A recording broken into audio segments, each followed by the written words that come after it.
hermanos, domingo pasado se celebró el anuncio de la resurrección de Jesús, ¿verdad? Se acaba la Pascua y viene el domingo que llamamos de resurrección. Pero después de la resurrección de Jesús pasaron algunas cosas. Y quería compartir con vosotros alguna de estas. Entonces os invito a abrir vuestras Biblias en el Evangelio de San Juan, capítulo 21.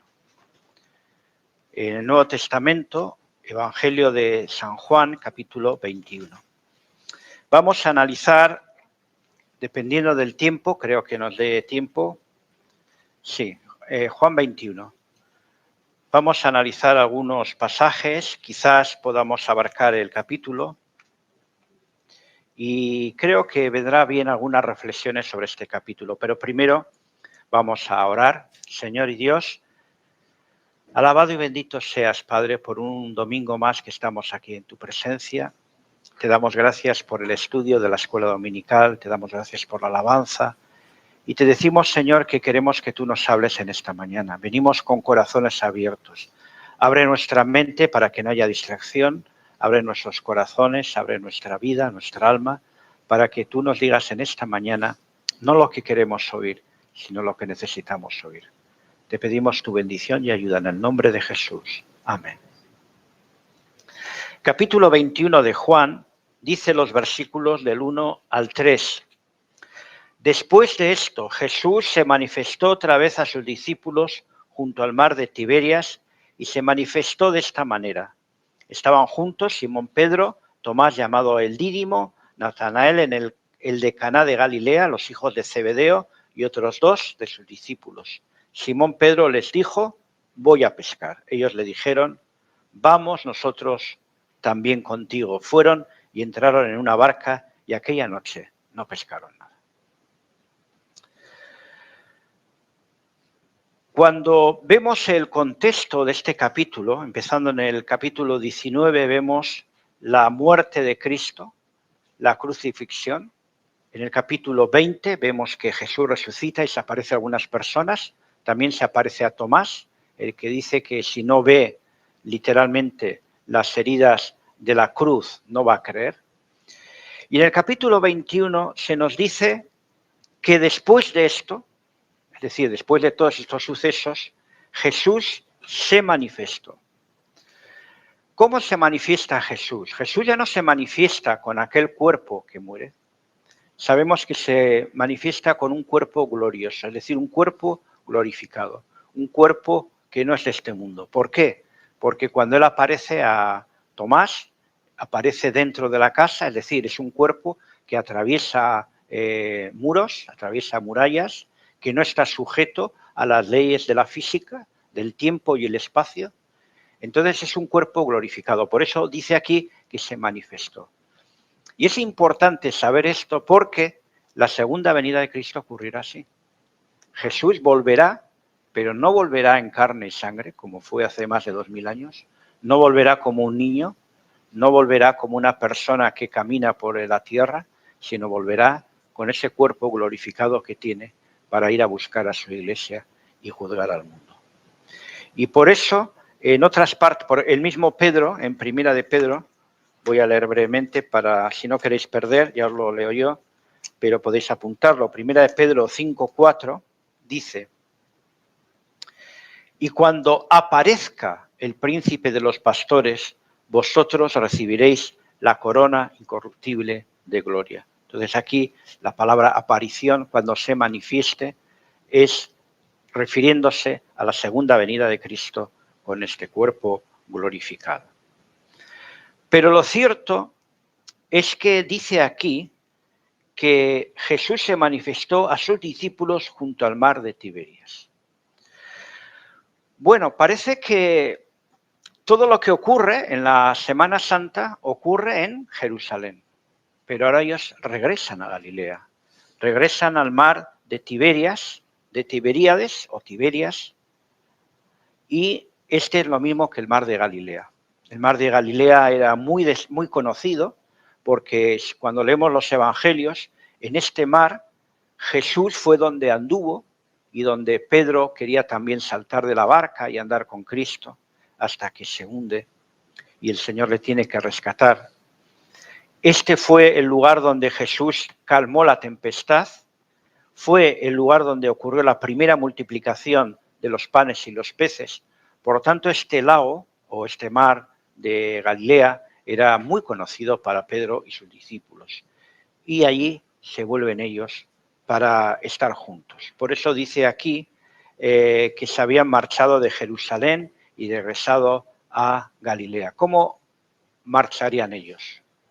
Pues seguramente marcharon desanimados, perplejos, con el síndrome post-resurrección, porque había muchas cosas que no entendían, habían oído versiones diferentes. Pues sí, Cristo ha muerto, unos dicen que lo han visto de nuevo, aparece, desaparece. Teníamos tantas expectativas sobre Jesús, de que iba a acabar con el Imperio Romano, que nos iba a dar incluso algún puesto de importancia en el nuevo reino. ¿Qué va a ser ahora de nosotros? ¿Qué podemos esperar? Ellos estaban muy confundidos y por eso, pero aún así, dice el versículo 2, estaban juntos. Hermanos, la Iglesia, los creyentes, tenemos que estar juntos. Aunque muchas veces pasemos por dificultades en la vida, por cosas que no entendemos, por cosas que nos sacuden.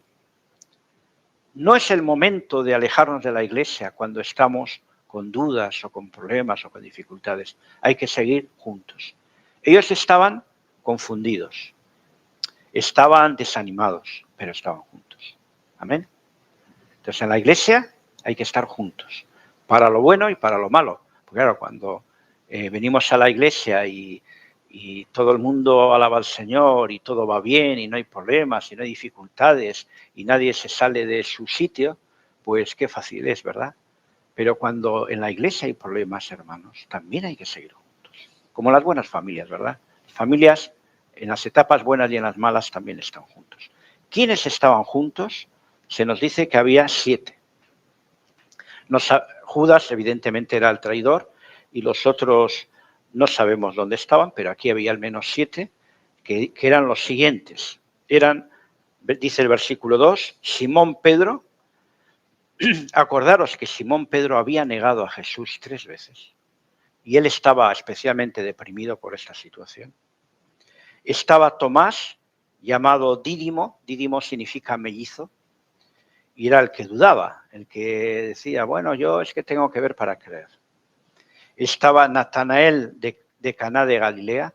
¿Os acordáis? En el capítulo 1 de Juan, este Natanael era el que preguntó, ¿de Galilea puede venir algo bueno? Yo es que creo que este hombre igual no es el Mesías. Y cuando le dice, tú eres un hombre de Dios, él dice, verdaderamente, tú eres el Hijo de Dios. Y también estaba 2 hijos de Zebedeo y otros 2 más, que aquí no menciona, pero se supone que podrían ser quizás Andrés y Felipe. Pero en el versículo 3 vemos que Simón Pedro de repente dice, voy a pescar.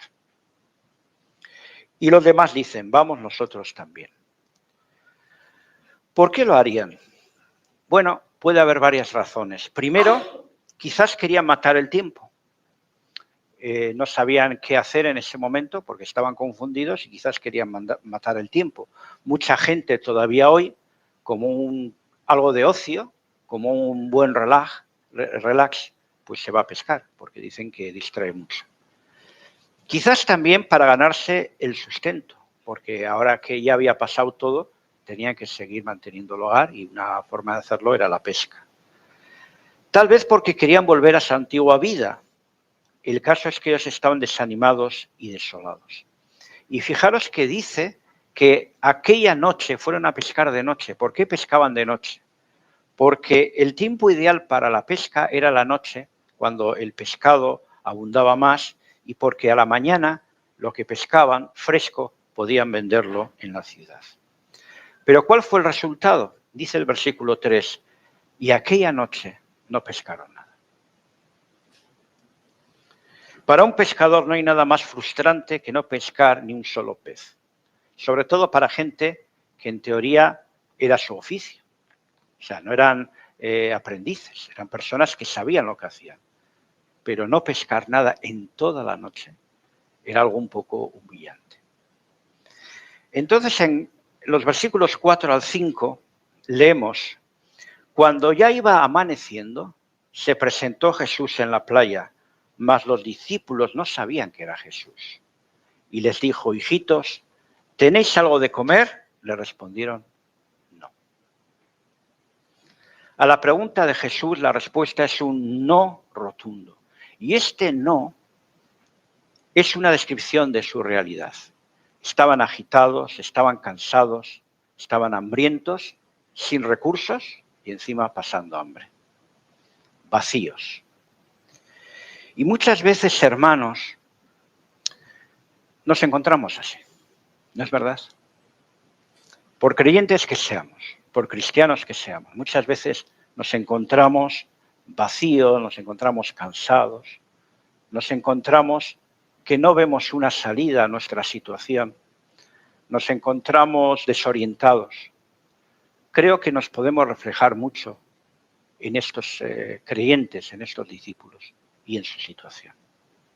Pero hay una solución. Versículo 6. Él les dijo: echad la red a la derecha de la barca y hallaréis. Entonces la echaron y ya no la podían sacar por la gran cantidad de peces.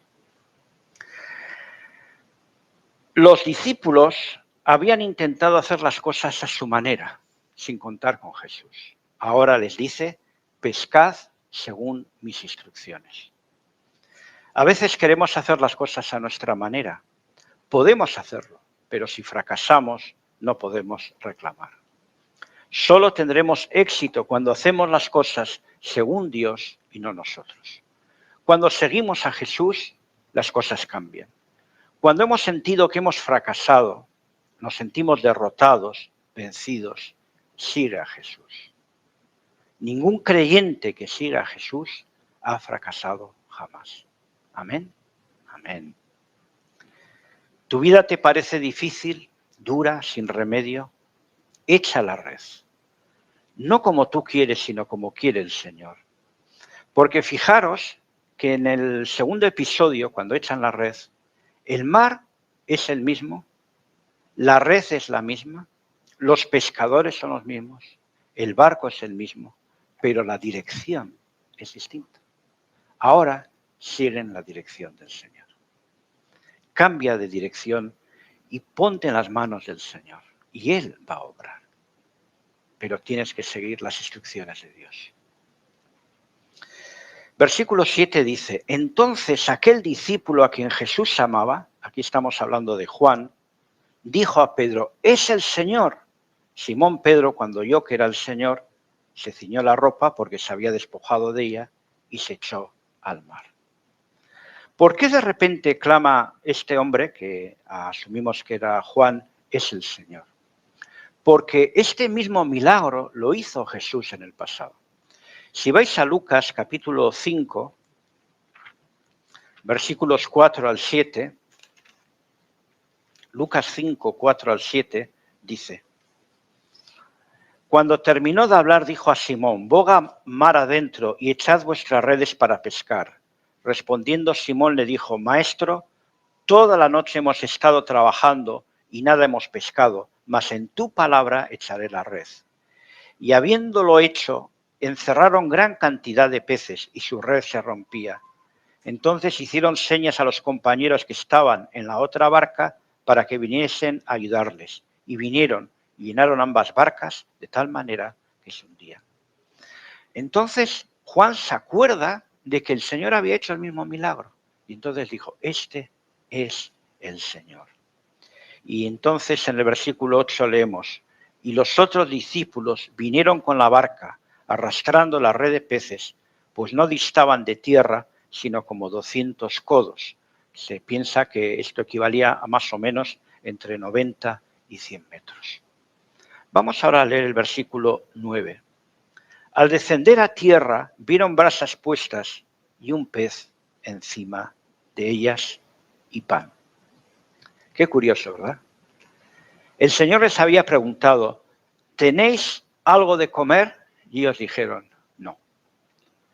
Pero no porque el Señor necesitara de ellos, porque cuando llegaron donde Él ya tenía el pez y tenía el pan y tenía las brasas. Entonces, hermanos, Jesús no necesita de nosotros, nosotros necesitamos de Él. Él tiene todo el poder, tiene toda la riqueza, tiene todo a su disposición. Los necesitados somos nosotros, pero quiere que llevemos nuestro trabajo al Señor. Y por lo tanto, llevaron todos estos peces. Versículos 10 y 11. Jesús les dijo, traed de los peces que acabáis de pescar. Subió Simón Pedro y sacó la red a tierra llena de grandes peces, 153, y aun siendo tantos, la red no se rompió. Tan impresionados quedaron con la pesca que los contaron uno a uno y dijeron que había 153. Es curioso que los griegos tenían una tradición que decía que en el mundo había 153 tipos de peces.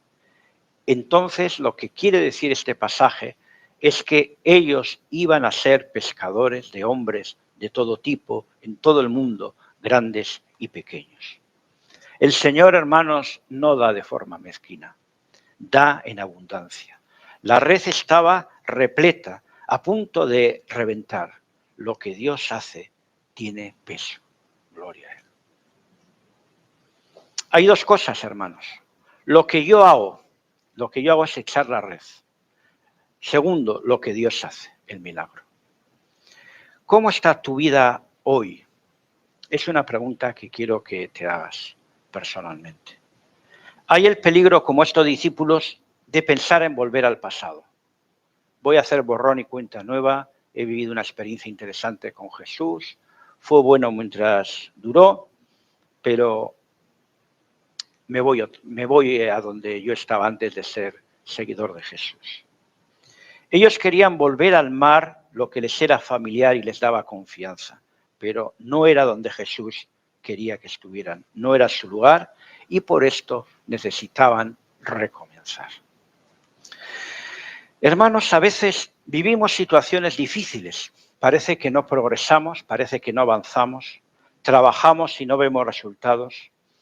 Busquemos un reencuentro con Jesús para entregar todo en sus manos y el Señor honrará tu fe y obediencia. Jesús sale a nuestro encuentro en medio de nuestras crisis y nos direcciona. Y cuando a veces nos encontremos así, tan dudosos, con tanta incertidumbre, el Señor viene a nuestro encuentro. Pero tenemos que obedecer. Pasando al versículo 15, vamos a leer, bueno, el 13 y el 14 no hemos leído, vamos a leer a partir del versículo 12. Les dijo Jesús, venid, comed, y ninguno de los discípulos se atrevía a preguntarle, ¿tú quién eres?, sabiendo que era el Señor. Vino pues Jesús y tomó el pan y les dio, y asimismo del pescado. Esta era la tercera vez que Jesús se manifestaba a sus discípulos después de haber resucitado de los muertos. Cuando hubieron comido, Jesús dijo a Simón Pedro, Simón, hijo de Jonás, ¿me amas más que estos? Le respondió, sí, Señor, tú sabes que te amo. Él le dijo, apacienta mis corderos. Volvió a decirle la segunda vez, Simón, hijo de Jonás, ¿me amas? Pedro le respondió, sí, Señor, tú sabes que te amo. Le dijo, pastorea mis ovejas. Le dijo la tercera vez, Simón, hijo de Jonás, ¿me amas? Pedro se entristeció de que le dijese la tercera vez, ¿me amas? Y le respondió, Señor, tú lo sabes todo, tú sabes que te amo. Jesús le dijo, apacienta mis ovejas. Una pregunta muy interesante, ¿verdad? Simón, hijo de Jonás, ¿me amas más que estos? ¿Quiénes serían estos? Pues podría ser que se refería, según a lo que señalara, cuando me amas más que estos, podría ser la pesca. ¿Me amas más que esta vida de pesca que llevas? O podría señalar a los discípulos, ¿me amas más que estos que están contigo? En cualquier caso, él responde, sí, Señor, tú sabes que te amo. Pero Pedro había negado a Cristo 3 veces, ¿os acordáis? Y entonces ahora tiene que repetir 3 veces su profesión de amor por el Señor. Y él se llega a entristecer porque dice, Señor, ¿Qué quieres que te diga? Yo he metido la pata hasta el cuello. He renegado de ti, he blasfemado diciendo que no te conozco. Pero tú sabes que te amo. Y el Señor restaura a Pedro y empieza siendo evangelista y lo llama para ser pastor. Y dice, pastorea mis ovejas. Vemos aquí, hermanos, la transformación de Pedro. Porque Pedro era aquel hombre que pedía a Dios que castigara a los que no querían seguir a Jesús. El Pedro agresivo que corta la oreja de una persona. El Pedro miedoso, orgulloso, que niega a Jesús 3 veces. Si vais a Juan 13, 36 al 38, le dijo Simón Pedro, Señor, ¿a dónde vas? Jesús le respondió, a donde yo voy no me puedes seguir ahora, mas me seguirás después. Le dijo Pedro, Señor, ¿por qué no te puedo seguir ahora? Mi vida pondré por ti. Jesús le respondió, ¿tu vida pondrás por mí? De cierto te digo, no cantará el gallo sin que me hayas negado 3 veces. Este era el Pedro echado para adelante, ¿no? Decía, no, yo mi vida la voy a poner por ti. O sea, que aunque me maten, yo te voy a seguir. Y al poco tiempo le niega 3 veces. Pero Pedro es transformado y aprende a ser humilde, aprende a volver a empezar. El Señor le restaura. Y eso dice mucho para nosotros, hermanos. No importa cuánto hayamos dejado al Señor, cuánto hayamos pecado, cuánto hayamos caído, hay posibilidad de restauración. Para Dios no hay nada imposible. Porque el Señor es un Dios perdonador. Sabe que somos carne, sabe que somos polvo, que metemos la pata, que fallamos al Señor. Y Dios te da otra oportunidad, te dice, vuelve a empezar. Yo te puedo encomendar grandes cosas. Y así lo hace. Porque cuando vosotros leéis las 2 cartas de Pedro, primera y segunda de Pedro, ya es otro hombre. Ya no es aquel hombre airado, ya no es aquel hombre orgulloso. Es el hombre que ama al Señor de todo corazón. Y lo cierto, hermanos, es que el Señor trabaja en tu vida y en la mía, como con Pedro. Pero también Él te pregunta en esta mañana, ¿me amas? Jesús te hace esta pregunta, la pregunta que le hizo a Pedro, ¿me amas? ¿Cuánto me amas? ¿Más que estos? ¿Y qué serían los estos de hoy día? ¿Más que el confort? ¿Más que la comodidad? ¿Más que el ocio? ¿Más que la diversión? ¿Más que el dinero? ¿Más que estos? Piensa, ¿me amas más que estos? En mi vida cristiana yo he visto a muchas personas que quieren seguir a Cristo, pero que están divididos por los afanes de la vida, por acumular dinero, por ser grandes personajes. Y entonces esto es un impedimento para que de verdad entreguen su vida al Señor. Pero la transformación de Pedro la vemos, volviendo a Juan 21, veis ahí el versículo 18.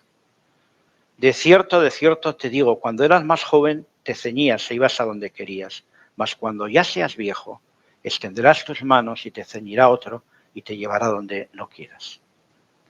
Es decir, hay un Pedro de antes y un Pedro de después. La clave está en que ya no quería vivir o hacer su voluntad, sino la del Señor.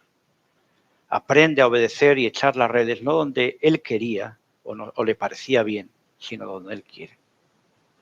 Y le dice, bueno, cuando tú eras joven, pues hacías tu voluntad. Hacías lo que se dice vulgarmente, lo que te daba la gana. Pero cuando ya llegues a cierta edad, no va a ser así. Extenderás tus manos y te ceñirá otro y te llevará donde no quieras. Bueno, hay una tradición que tiene visos de ser real, que dice que Pedro fue apresado ya en una edad avanzada y le condenaron a la crucifixión, a morir como Cristo en la cruz. Y cuando le comunicaron la pena de muerte, él dijo, yo no soy digno de morir como mi Señor porque yo le he negado 3 veces.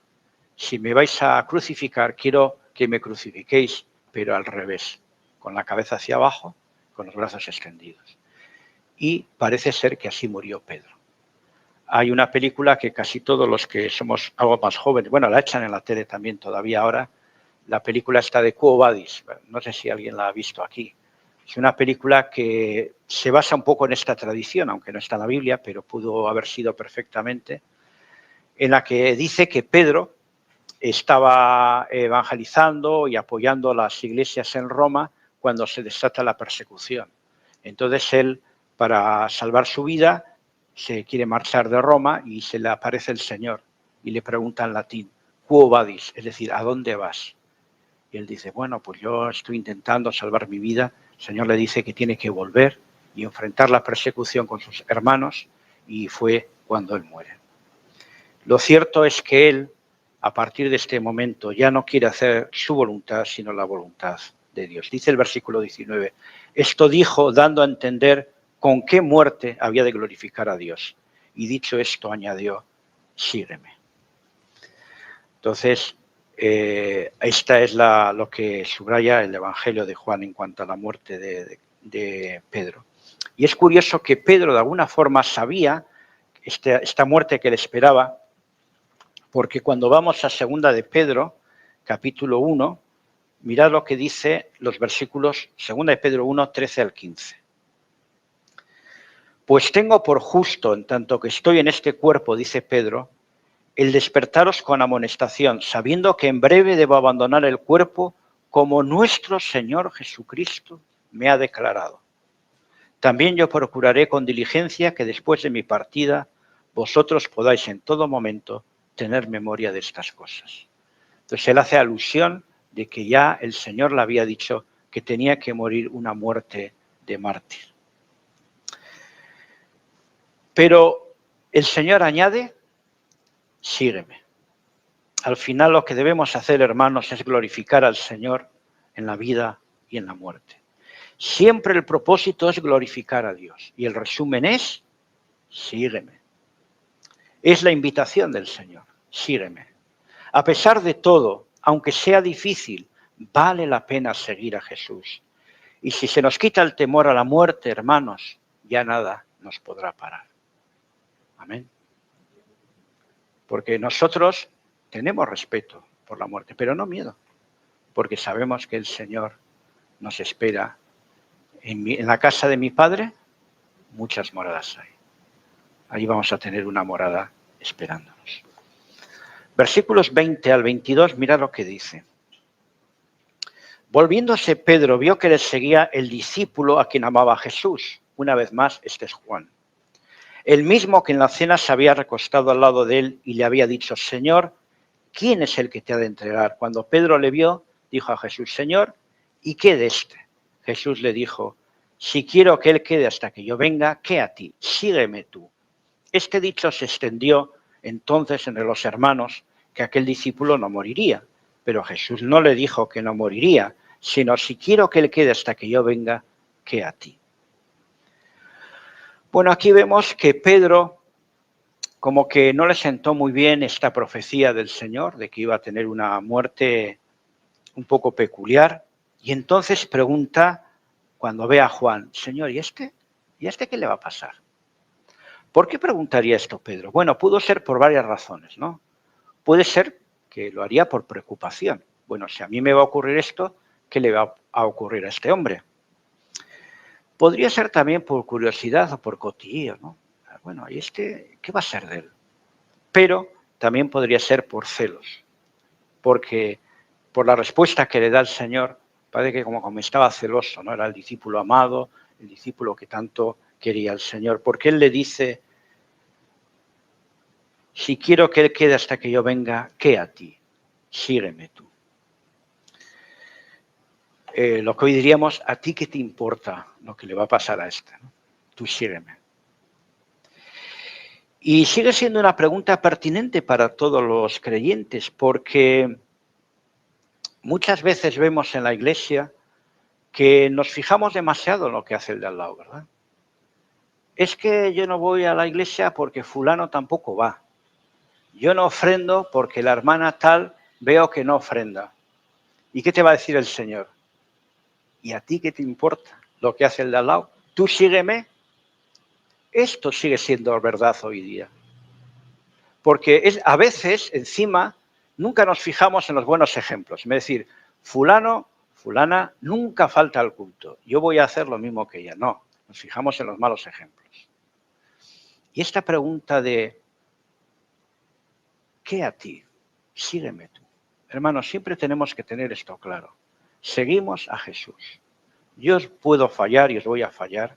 El pastor espero que no, pero también puede tener sus fallos. Pero no seguimos a hombres, hermanos, seguimos a Jesús. Es triste ver que hay personas que están animadas, hay un cambio de pastor, cambian los líderes en la iglesia, de repente desaparecen. ¿Por qué? Porque siguen a personas y no a Jesús. Se fijan, y es bueno tener un modelo de este hermano me bendice, le admiro, pero hermanos, seguimos a Jesucristo, tenerlo muy claro. Y si esto lo tenemos claro, nunca vamos a tener problemas en cuanto a nuestra fidelidad al Señor. Ahora, en cuanto empecemos a seguir a fulano, por muy bueno que sea, hay personas que hasta lo hacen online. Yo sigo a este predicadora, y diga lo que diga, para mí es ley. No, hermanos, eso no es así. El único que tenemos que seguir de verdad es al Señor, a Jesús. ¿Y qué de este? ¿Qué a ti? Sígueme tú. Amén. Como dice Hebreos 12, puesto los ojos ¿en quién? En Jesús, el autor y consumador de la fe. No dice puesto los ojos en Pedro, en Pablo o quien sea. Puestos los ojos en Jesús. Cuando nuestra referencia es un pastor o una iglesia, hay problemas. A veces nuestra referencia no es un pastor concreto, pero es una iglesia determinada. Yo es que esta iglesia para mí es lo más. Lo que hace esta iglesia lo voy a copiar y lo voy a imitar. Y entonces se producen muchas decepciones. Ahora, fijaros que en el versículo 23 se dice que empezó a haber una especie de murmuración de que el Señor le había dicho a Juan que no moriría hasta que viniera el Señor. Y tiene que aclarar aquí el escritor Juan, pero Jesús no le dijo que no moriría, sino si quiero que Él quede hasta que yo venga aquí a ti. Ese es el problema que tenemos, hermanos, con las malas interpretaciones de la Biblia. Muchas herejías surgen porque se interpreta a nuestra manera lo que el Señor ha dicho. Y el Señor no es que haya dicho eso, es que tú lo interpretas así. Y entonces tiene que aclarar este punto. Y finalmente, hermanos, los versículos 24 y 25 dicen, este es el discípulo, se refiere a Juan, que da testimonio de estas cosas y escribió estas cosas, y sabemos que su testimonio es verdadero. Amén.